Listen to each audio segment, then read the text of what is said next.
Judy. And I'm Haley. And welcome to Noodle Brains. So kick off your shoes. Grab your Kool-Aid. And let's get started. So, I've been really stressed out this week. So I feel like I really want to talk about how to handle stress and how to handle things when they don't go your way. Yes, I understand that completely. Because I find, I don't know if you're like me. Do you ever feel like your husband's talking in the background? Sorry. I find when things are out of my control, I obsess. Yeah. If I can't fix something, I go into obsession mode and it like kicks in high gear. And you know what I was thinking about? Like, I was thinking, like, where did this come from? Like, I was trying to dissect this problem of mine, right? And I can remember, like, when I was in high school, if I was dating someone and they broke up with me, I would be like devastated. But if I broke up with them, I don't care. I know, I'm not upset. Like, but if someone broke up with me, I would be devastated and I'd obsess about it forever. And I just find that things I can't control, I obsess about. Do you obsess? When do you obsess? Do you obsess?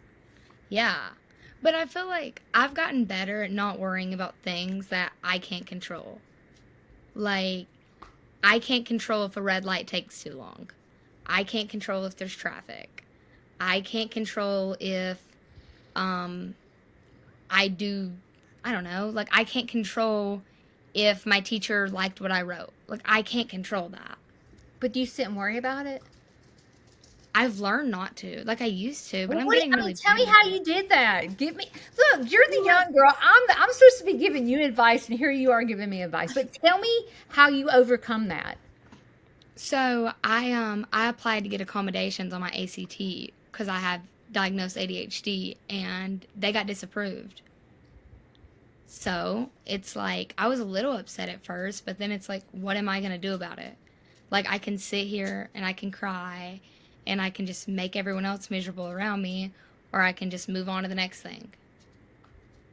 You know, you make it sound there's nothing you can really do about some things. Like, there's no point in sitting there obsessing if no matter what, it's going to stay the same. So how did you get to the point where you broke it down like that? Like, how did you go, okay, there's nothing I can do about it, so why worry about it? Is that just you? Well, we had a church service. I can't tell you exactly which one it was, but our pastor talked about, like, things you can't control, giving them to God and stuff. Yeah. Because it's out of your control, just give it to Him. And just, like, I don't know, it's just stuff like that. Like, I know that I can't control certain things in my life. You know, I can't control that. I can't control if someone rear-ends me one day. So why would I want to sit here and worry about that when I can just give it to God and whatever's supposed to happen will happen? Wow, I feel like I just got slapped in the face. Well, no, like, I used to be really bad about obsessing. Like, if I'm bad about when plans change, I will say. Like, if plans change, I have a panic attack and lay in my bed. Like, I still have that problem. Like, a couple weeks ago, plans changed, I laid in my bed all night. Like, I can't.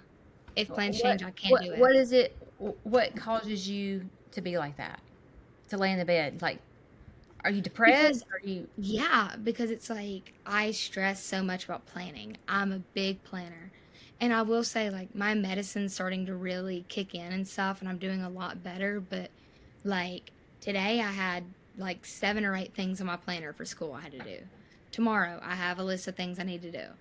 So it's like, I have all these things, and if something doesn't go to plan, it stresses me out because I feel like there's not enough time to do it.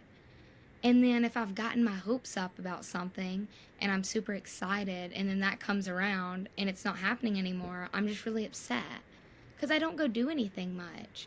So when I do have things planned and they don't go the way I wanted them to, it's just really upsetting. Well, how do you get over it?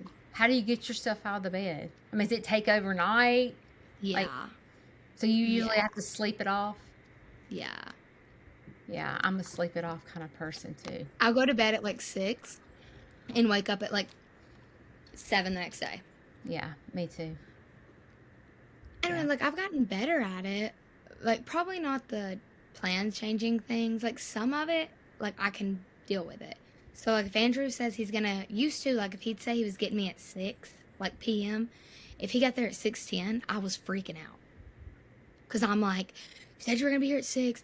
I got everything to be done at 6. Now I'm not done because if I get ready and I know he's gonna be there at 6, I'm ready at 6.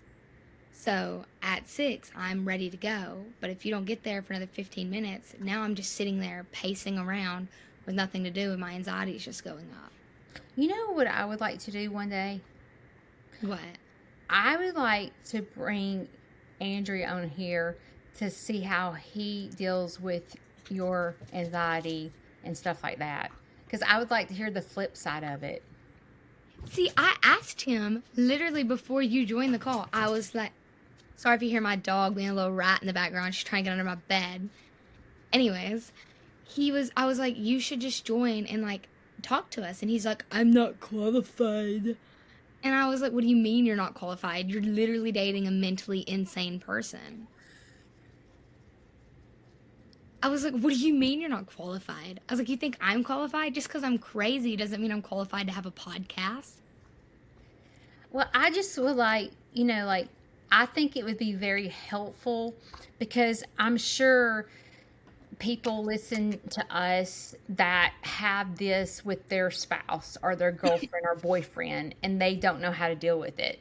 And like for example, if you think Andrew's getting at your house at 6 o'clock and he gets there at 6:10 and you flip your lid and what does he do? Go, she is great. I need to walk out this door. He goes, I could just not come at all. Or, you're fine. It ain't that late, Haley. You're fine. That's what it does. You're okay. It's okay. It's not okay. Because sometimes I would like, because Shane's a funny person, so I don't know if he could be serious.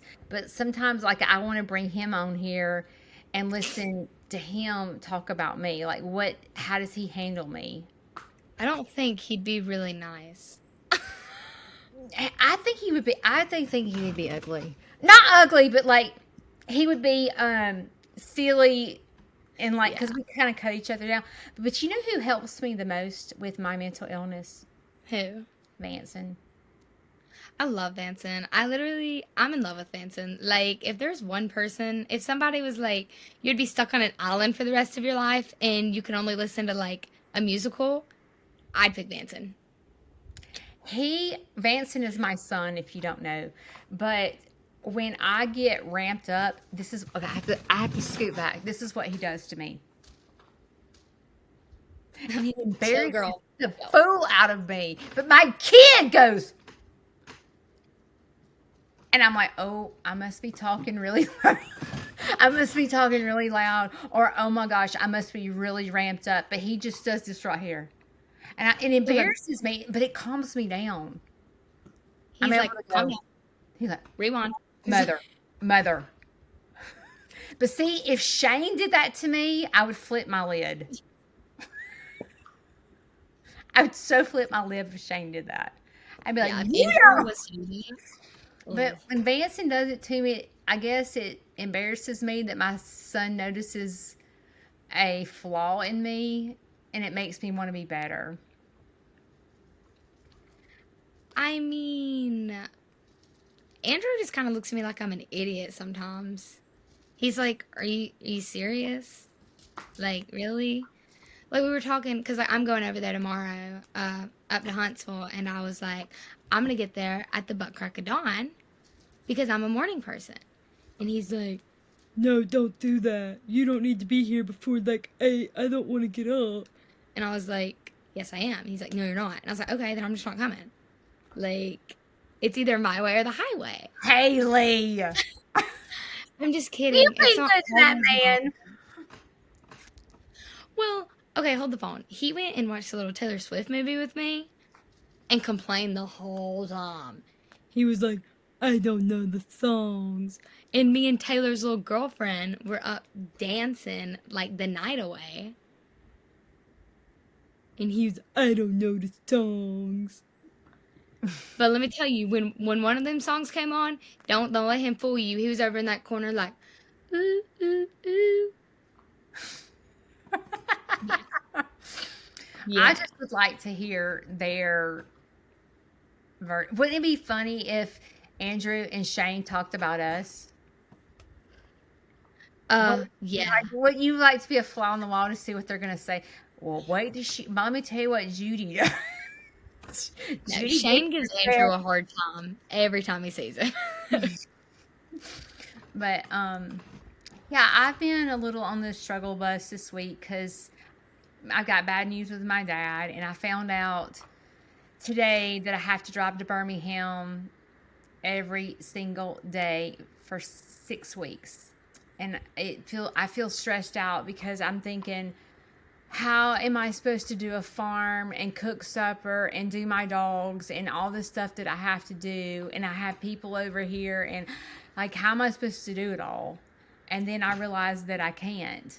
So that means I'm fixing to have to close for 6 weeks while I take him to treatment. But obviously, he's the most important. So, you know how you talk about your life? Like, I feel like my life is like this. And it's like, how am I going to keep it together? Because I don't know about you, but when I get tired, I'm ugly. If I'm hungry or tired. Andrew is like, he wants to say something so bad right now because when I'm tired, I'm like, I hate you. I want to go home and lay in my bed. He's like, Haley, calm down. And then we won't talk the entire way to my house. And I'm like, bye, I hate you. Never talk to me again. And then I wake up and I'm like, hey, sunshine, I love you. So bad. I am mean as a darn snake when I am hungry. Oh, yeah. I'm just out of control. He'll ask me sometimes, he's like, are you hungry? And I'm like, no, I'm not hungry. And then I'll eat. And then I'm like a completely different person. He goes, okay. No, but I know what you mean about saying like your life just feels like it's all crazy. Because like with the pageant, it was really stressful because I have 3 online classes and 2 in-person classes. So I was having to juggle getting all of my work done. So Tuesday I could go to class, go get my hair done and my makeup done, go to the pageant. And the night before, I was getting my hair like colored and stuff, and Taylor was getting his hair done. I didn't get home till like 11:30 at night. I got up at 5:30 the next day because I had school. And I went to school, stayed there for like 30, 45 minutes, and then left. Andrew's sister did my hair and makeup. Had to be at the pageant at 2:30. All I could eat was soup because everything like makes me sick and we didn't want to risk it. So I just bought Andrew's mom, literally, what a woman, gave me a crock pot like that big. And I just plugged it in and it made soup. So, Oh. yeah. But we didn't leave the pageant till like 10:30. So I had to get home, and you know how much makeup that is and how big your hair is, and you have to brush all of it out. And then the next day I had an 8 a.m. for 3 hours. I bet you were a handful. I was struggling. And like after the pageant, I was so tired and I just wanted to go home and everybody wanted pictures and my dress hurt my back because it's like cut now. So it's like an open back. So like the middle of it sat right on my like spine. So it was so heavy and I was just so ready to go home. And everybody wanted pictures and I was like, I just want to go home. Which there was this one really sweet girl that came up to me. I have no idea who she was, but she was like, I just love how real you were, and it really just shows with your confidence and stuff. Like, thank you for being real and not trying to be something you're not. And I was like, oh my gosh, thank you. You are that way. Yeah, I just like, because we were talking about it, like we had to wear these really tight red outfits, right? You saw them. They were not flattering. I'm not the skinniest. I'm not the biggest. I'm not the skinniest. Am I the most confident in my body? No. And I was like, I'm just going to suck my stomach in. And I was like, I'm not going to suck my stomach in. Because what am I showing all those little girls out there when they get my age and they're like, well, she didn't have a belly. Like, why would I suck my stomach in? Because then they're going to think they should look like that. That's So I sweet. didn't. I went out there with I'm my, not saying this because I love you. I'm saying this because I'm serious, but I thought you looked the best in your I swimsuit thought, or whatever, your fitness outfit. the, I really thought you looked the best out of everyone. Like well, you, I just think that I put more personality into it. Because, like, my thing is, I don't agree with swimsuit and I don't agree with the fitness thing. I agree with us doing a fitness routine because that shows you if we can do that. But looking at my body and trying to, like, act like you're not, like, that's what you're looking at. When I go out on that stage and you say you want me to pose in 3 spots, you're judging my body. I don't have the best body. But that doesn't mean, like, I don't have the worst, but I don't have the best. Like, everyone has a good body. But and I just that's don't think it's that. and me with having it, eating disorder problem basically my whole life, I can only imagine what it does to anybody in a pageant. Because in that moment, the eyes are on your body, and you're like, oh my gosh, I better starve myself because I'm fixing to be in a pageant. And they're going to be looking at my body, like all that. It's got to be serious eating disorder problems.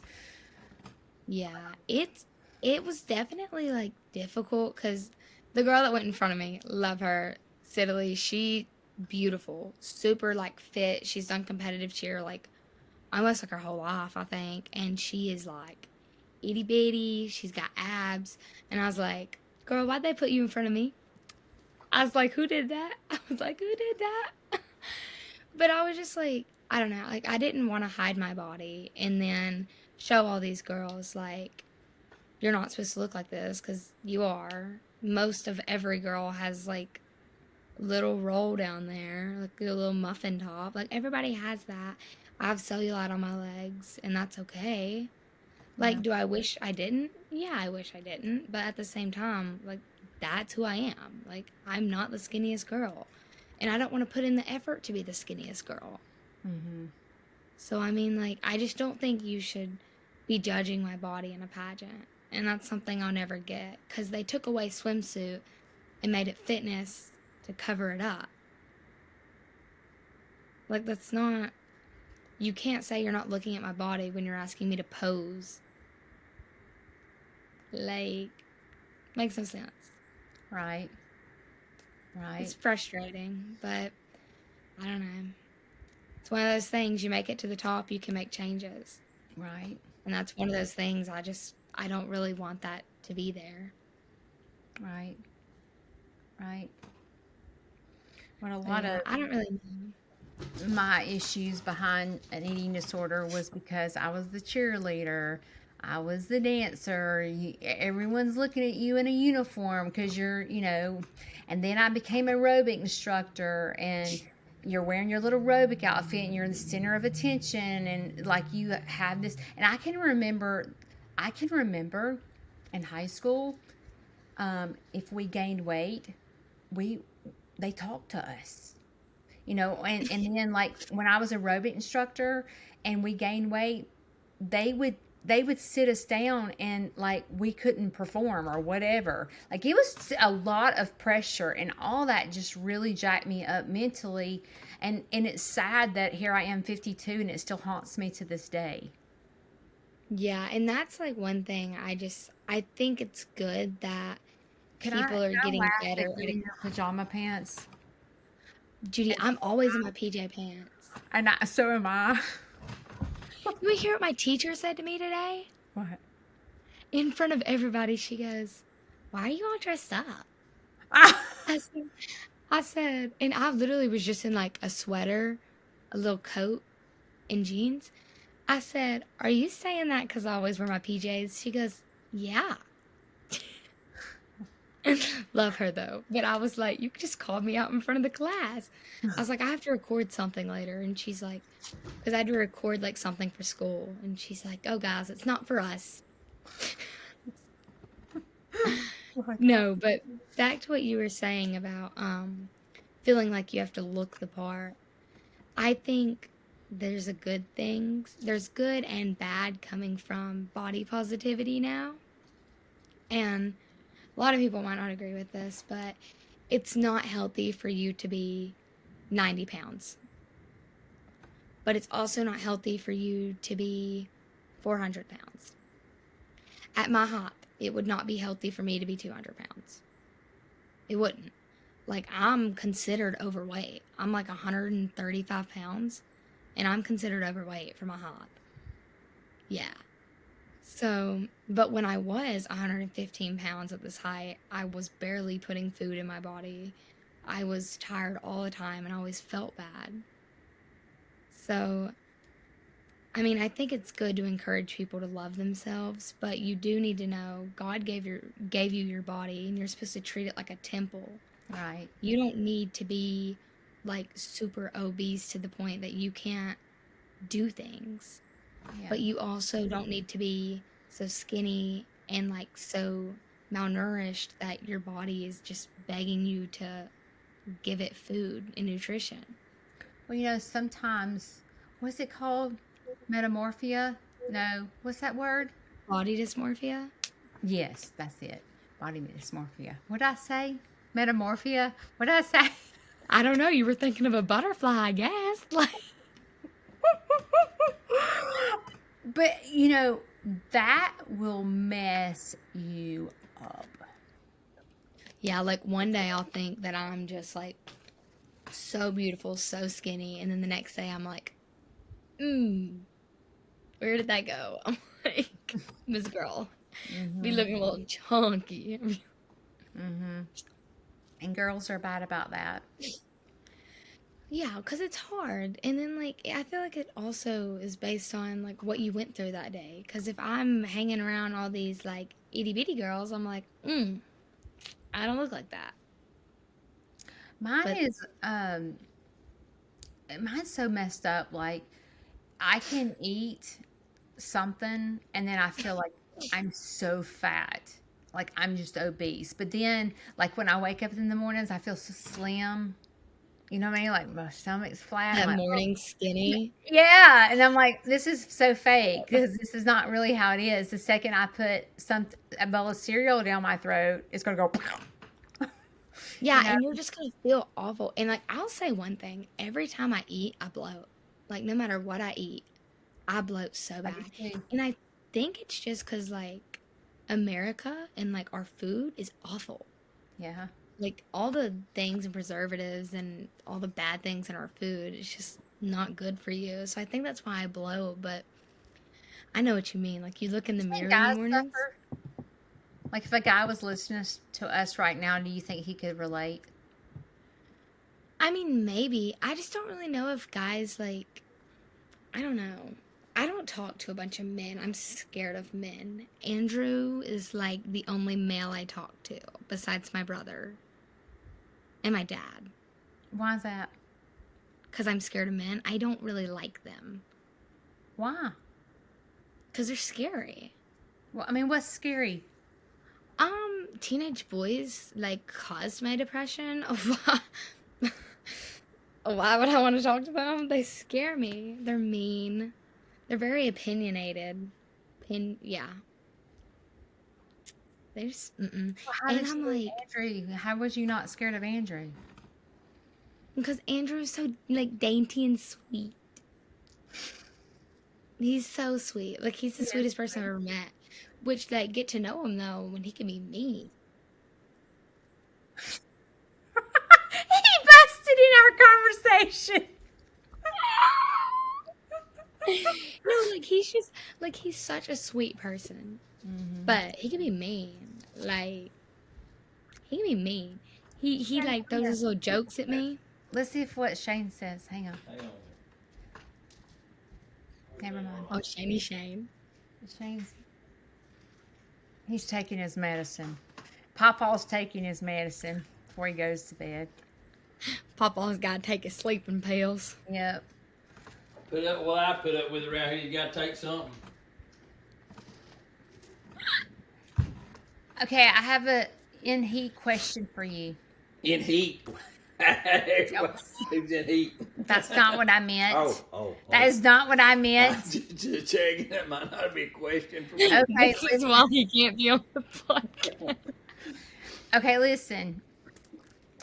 All right, I'm listening. Can you tell when I'm depressed? Wait, I want to see your face. Can I tell when you're depressed? Sometimes I can. So, does it get on your nerves? Not you. I mean, what? It ain't just me. I mean, it's you. I don't Like, know. what? I mean, how do you just not worry about me getting depressed, or do you like go, why is she in a funk? Sometimes I wonder why you're in a funk, but then again, I feel like if you want to talk about it, we can talk about it. But you don't really like me to stay in it. No, it's time to move on. That's me. That's water under the bridge. We got to go. You see what I'm talking about? Wait, that's a man thing. It is a man thing. And no, it's not just a man thing. Certain people think. I mean, don't get me wrong. There's men that get depressed, have depression, get in a funk. Life is whooping them, and it's a mindset. Some people have a strong mindset. Some people don't. And I've always been one of them. Don't get me wrong. I've been I ain't gonna say depressed, but I've been down and out. You call it depressed, what you want to. Well, when he gets depressed, he doesn't sleep. Yeah, He'll start worrying about it. Yeah, mine to go to spinning, what ifs, and all this other kind of stuff. So it may take me a day or two. I finally go to sleep. But it's at the end of the day. Sometimes you just got to let it go and let it roll on. Yeah, mom's like that. Things will work themselves out. You can worry all you want, and I'm one of those, and Judy's one of those, and we're all one of those that we worry about stuff. By all means, I mean it's human nature. Some people get a little extreme with the worrying. Depends on what the issue is to worry about. So, most things are really not that important to sit there and just dwell over. I think, which I've talked about this before on my live, is ever since I met Shane, I wanted to be on my best behavior. I didn't want to have a failed marriage. I didn't want him to see the bad side of me. So I've always stayed strong because I never wanted him to see the way I used to be. So like, if I find myself slipping, he kind of jerks me back. He'll go, get up. You can sleep when you're dead. Get up. Yeah, stuff like that. Mom's like that. Like when I got re-diagnosed in January, like I went in her room, was just like crying about something, and she's like, it's okay. And she just kind of pet me. And then my dog, she's like, look at the my little doggy. I bet my little doggy. Yeah. So like my little doggy, she sits there and worries about me. Yeah, mom's like, look at the dog. It's okay. And you're like, they don't get it. Well, she's very like headstrong, very strong woman. Me personally, my dad's the sensitive one. I got that from him. Like I've seen my dad cry more than my mom, and I've lived with my mom for 17 years. She's a strong woman. I couldn't do it. Like, someone could literally, I don't know, break her wrist, and she'd be like, huh? You think that bothered me? Like, she wouldn't even, like, no tears would come out. And some people are that way. I mean, some people are not real emotional people, and sometimes they keep those inside. And yeah, me either. When they're not around. Yeah. So, I mean, there's people are different, and you have to learn to just deal with what you have going on and take it in little small increments. If you can't take it in a whole, break it down into small groups. So I mean, that's really all you can do. At the end of the day, we're all human. We all have thoughts, feelings, wants, needs, desires. We all have all those. And how do we act upon those determines how we're going to be. Look at him dropping all this wisdom on us. School teacher. Yes and no. I mean, I'm headstrong. I'm very driven. I'm not lazy. I will make a decision and live with it if I have to eat it. I'm not scared to make the decision and roll on. Now, Judy may think a little different because sometimes I like to ponder on those decisions before I make them because I know how I was 20 years ago and how I am today. So, and all that changes in time, and we mature, and we try not to act because for every act there's going to be a reaction to it, and a reaction causes somebody to act upon something that you normally would not, or you would sit back and think about it. So, I had to sit through marriage counseling the other day. I call it marriage counseling. It's work counseling because I'm with my work family more than I am with my wife. Judy's like, with who? Yeah, I was there. Yeah, you would. So, and we talk about these things, and I was there. You listened to part of it 2 different times. His work is making them do team building exercises, and so he calls it marriage counseling. Yeah, I call it marriage counseling because it has to do with trust and money and feelings and how to rebuild and how to do all this stuff. And regardless of what we go through in life, you got to put a little bit of thought into it. Yeah. Is it good? Is it bad? How's it going to affect you long term? Here's some of y'all's problem. Y'all young. I say y'all in general. Y'all young. Y'all are living. Y'all young. Y'all living in the moment, and sometimes you're not really thinking about the future and the what ifs and the causes and the effects. I disagree. Opinions. Haley is. I struggle. Sure. Yeah, I'm not saying you in about general. Future. Yeah, I'm not saying you That's in my general. problem. Yeah, so I mean, it's young people in general, and it's not sometimes you. Some people are smarter, mature, and can handle a little more situations than most people. Yeah, see, I'm a future worrier. I'm like, oh my gosh, how am I going to afford college? If I have to take out loans, I'm not going to go to med school because I have to pay off all those loans. And how am I going to get the money? And what am I going to eat? How am I going to afford food? Yeah. So you know what I'm going to tell you is it will work its way out. You can worry about those things. Unfortunately, you're probably going to have to borrow money for med school. Unfortunately, you may have to skip a meal. Look, I didn't get this fat by skipping mini meals. I was young and slim and trim in my days, where I did skip a meal or two. Now, look, fat kid can't go without eating. So, I gotta eat. Papa gotta eat for his medicine. I gotta eat something. So, but yeah, I mean, it's those are things. So. And I try to do this with my high school kids years ago and my college kids. We do a small economics class. And in that small economics class, we write down all the needs, the wants. We put all this stuff in a category. And then I give you a budget.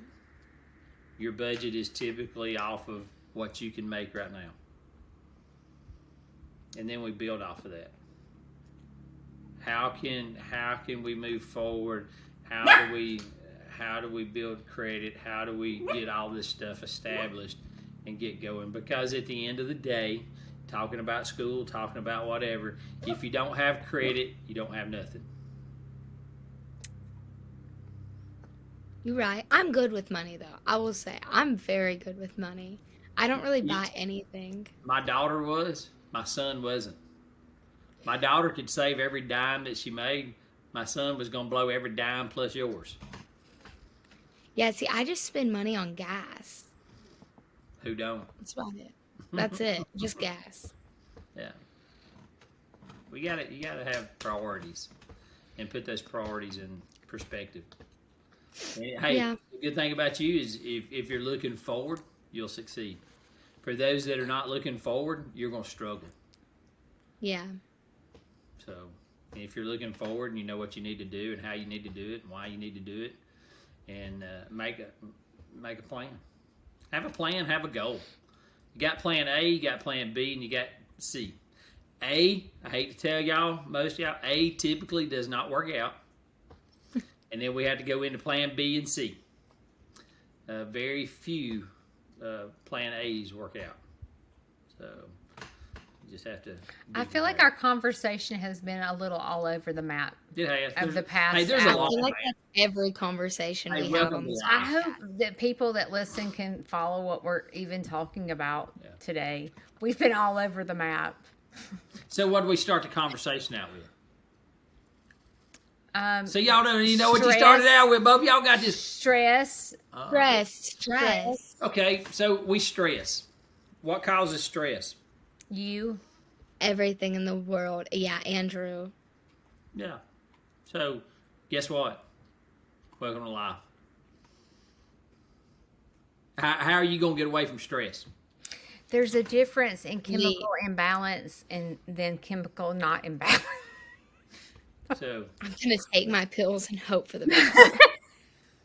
You know, the thing is, I feel like when I was your age, I was at a totally different level. You are so mature and so level-headed. I mean, I know that you struggle with depression and anxiety and all that stuff. And it's even hard, like we talk about, like people can't see it because we look like we have it all. I can't even see it in you. I have never seen you, but it's because I'm not around you all the time, right? Yeah. I've seen you're always great, and so like it's hard for me to imagine you with anxiety. Just like as you're probably going, wait a minute, Judy's been like, no, I can't imagine her like that. She's always up. It's hard for us to imagine each other. It's hard for us to imagine each other being the way we are. Yeah, Andrew could tell you. I've gotten better, definitely gotten better in this past year, but I've had days where like I couldn't get out of bed. He's had to get me out of bed. Like he's definitely seen probably like my worst. And he's still around. So kind of give you a little bit of encouragement. It will get better in time as long as you're seeking help. So remember that. So here's the next thing. Find somebody that works with you. Andrew works with you. Andrew, is it Andrew or Drew? Andrew. So if Andrew works for you, hey, great, fine, and wonderful. Judy was kind of like that when we first got married. I mean, it was probably worse before we got married. She would sleep. Don't get me wrong. Oh yeah, I did. She would sleep. She'd get me off to work. She'd go back to bed. Maybe 10 o'clock or so before she got up. I don't know. I mean, I wasn't ever there, so I hear the horror stories. And so we sit down and talk. It's like you got to build a routine. I said I don't work on routine. You got to work. That's on what routine. I told him. Yeah, I don't work on routine. And routine stresses me out. So what are we on now? We're on like a routine. Why? We get up every morning. We do the same things. We have some of the same things going on. Now, don't misinterpret what I'm saying. Sometimes she's not on a routine, but most of the time we are. I get up every single morning in the same happy-go-lucky attitude every single day. She'll tell you that right now. I'm giggly, smart aleck, laughy, jokey, whatever. No. Every single morning. She'll tell you I am. I'm the same every day. Now, we'll get sideways and we'll go sideways. Don't get me wrong. But as far as what she has done, she has made a major improvement. Why she gets up at 5:30 in the morning? He hadn't made major improvements because of me. She gets up on a routine. She's 5:30, 5 o'clock in the morning. We're up. Now, I ain't gonna say she's up walking the floors like I am, but she's up drinking coffee, getting her day started. And she has found something that she loves to do, and I encourage it. I help her. I support her and 90% of the things that she does, and I think that drives her to be a lot better than she was years ago. That 10% is when you bring home a random animal. Yeah, that's when I about go sideways. We don't necessarily be the raccoons. No, the squirrels. You did that. I did that. That's what I'm saying. I brought the squirrels. He brought She brought the squirrels home. raccoons home. They were cute though, weren't Yeah. they? And They then were so cute. Yeah, and then I brought the squirrels home. And then she ended up falling in love with the squirrels. Oh yeah. I don't know. Did you get to see those? Yeah, didn't it die? No, Yeah, not one of Rocky them did. Rocky died. Yeah. Yeah, he fell out of a tree or something, got him, and broke him up or something. But yeah, he died. Okay, should we talk about we're not in person anymore right now? It's freezing Yeah. cold outside, and we both have busy lives. You're in school, and I'm Busy. dealing with my dad in a farm, so it's hard for us. But I love that we can still meet and still have our weekly meetings to help someone else and help ourselves. So I'm glad that we met today. Yeah, and it's good because Andrew doesn't have to tell us to scream. That's true. Scream. Hey, don't be screaming. But okay, well, I guess I will see you next week.